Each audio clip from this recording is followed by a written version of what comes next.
Region 8 News starts right now. Starting tonight with the possibility of the mask mandate being lifted. Governor Asa Hutchinson discussed the mandate on State of the Union today. Though he doesn't say when that might take place, he does say it is likely the mandate will be lifted. I anticipate that we will lift the mask mandate. I set a goal that if we have low hospitalizations, if we continue to reduce our cases, our positivity rate is low, then we can lift the mask mandate. And so I set some goals, and we're making those goals. So I expect that to be lifted. It's not going to take away from the seriousness of the virus, and that we've got to continue to pay attention. The U.S. is closing in on 80 million people over the age of 18 getting at least one dose of a COVID-19 vaccine, and nearly 43 million are now fully vaccinated. And this weekend, we're seeing another pandemic-era record for air travel across the country. ABC's Zoreen Shah joins us with the latest. Overnight SWAT teams clearing spring breakers.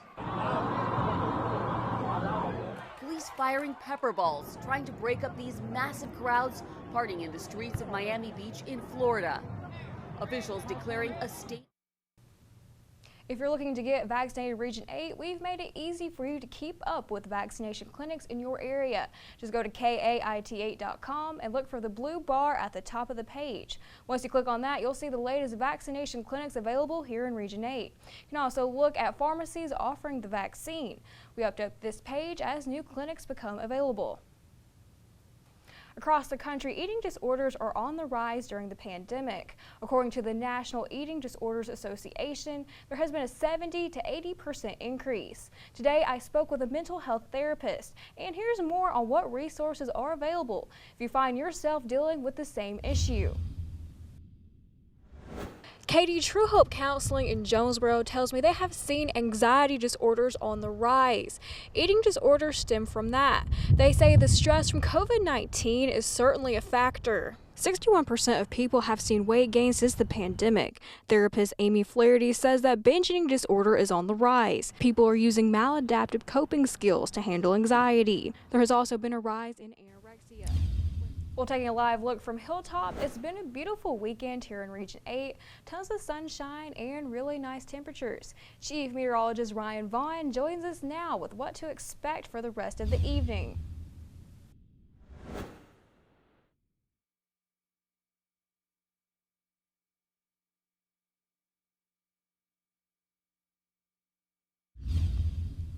In regional news, a Russellville woman has been sentenced to nearly 22 years in prison for her role in 2 kidnappings connected to a white supremacist group.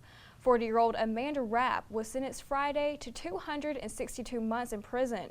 Rapp pleaded guilty in October to 2 counts of kidnapping 2 people who are suspected to be the new Aryan Empire of cooperating with law enforcement. Rapp is one of dozens of NAE members who were indicted in 2017 and 2019. Federal prosecutors say 49 defendants in the case have now pleaded guilty. It's been a hot topic around the country for years. Pit bulls and other dangerous breeds being banned from cities. Now that debate is hitting home for Central Arkansas, as Maumelle once again looks at removing a ban on certain dog breeds. Katrina Asaf has more on what people think of the move and what comes next. They're called man's best friend, the most popular pet in the world. But here at this dog park in Maumelle, there are certain types of pups you won't see. Yeah, he was like a good dog, fun to keep around. Dustin Collins used to own a pit bull. At Monday's meeting, it was suggested that the motion be split in 2, with the breed ban going to the ballot next May. The rest, including reclassifying dangerous animals, would be decided by the council. Saturday was the eve of a special milestone for an aspiring Memphis Uber driver. Delivers meals every night to tired hospital workers on the night shift. Tammy Rivera was back at it again last night as she approaches the 1-year anniversary of her campaign. To date, she has delivered thousands of meals from locally owned restaurants to nurses and doctors at Germantown Methodist Hospital. It's been crazy. About the time I thought no more money was going to come in, another group did a fundraiser, or one of the local businesses stepped up and bought 1 or more meals, and it just kind of snowballed. Her story went worldwide last year. In May 2020, hospital workers gifted the single mom a new car. In national news, officials announced a new temporary overflow facility will open for unaccompanied migrant children in Texas. The Department of Health and Human Services says that the Target Lodge will initially house some 500 children and potentially expand to 2,000. It's not clear when the property would open to migrant youth. As of yesterday, there were over 5,000 unaccompanied minors and a total of 9,830 immigrants of all ages in Border Patrol custody. Rallies took place nationwide Saturday in solidarity with the Asian American community following this week's Atlanta spa shooting. Protesters held a Stop Asian Hate rally in Pittsburgh on Saturday. They were joined by actress Sandra Oh, who called on community members to reach out to each other in times of need. Many of us in our community are very scared, and I understand that. And one way to kind of go through and get through our fear is to reach out to our communities. Reach out, everyone here. I will challenge everyone here. If you see something, will you help me? Yes! If you see one of our sisters and brothers in need, will you help us? Yes! Rallies were held in other parts of the country as well, including Chicago and New York. Looking ahead, the legislative session continues this week at the state capitol. The House will meet tomorrow to discuss the renters bill. The bill was approved by committee last week and would create a minimum habitability standard for a rental property in the state.